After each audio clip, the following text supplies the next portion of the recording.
BNP সংস্কার আমাদের আন্দোলন যোগ্য নেতার পদায়ন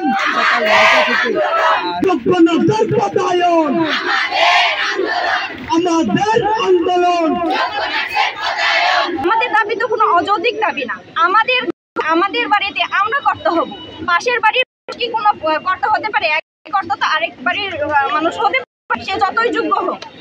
আমাদের উদ্দেশ্যে বলছি, দ্বিতীয় গ্রেডের মানুষ, তাহলে ওনারা আমাদের অধিদপ্তরে এসে চতুর্থ গ্রেডে ওনাদের কি স্বার্থ?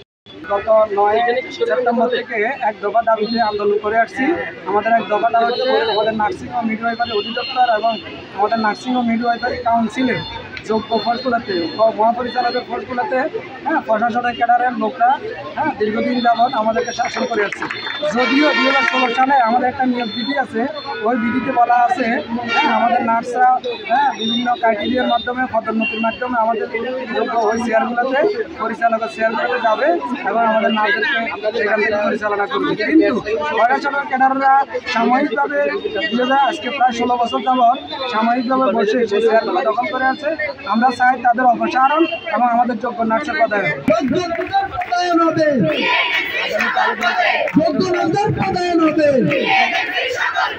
অর্থ, বাজেট, শিক্ষা ও শৃঙ্খলা এবং প্রশাসন এই সকল পদে আমরা আমাদের যোগ্য নার্সদের পদায়ন চাই।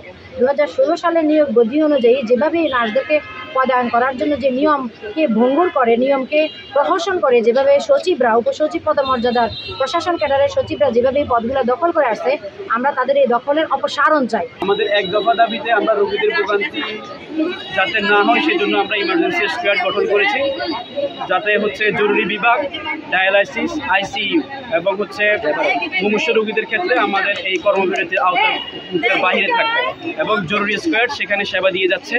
আমরা যারা ওয়ার্ডে আছি এবং বাকি যারা আছি আমরা কর্মবিরতিতে আছি। আমরা চাই না আমাদের এই কর্মবিরতি, আমরা চাই আমাদের কর্মে ফিরে যেতে। আমাদের এক দফা দাবি মেনে নেওয়া হোক, আমরা এখন থেকে আমরা আমাদের কাজে ফিরে যাব।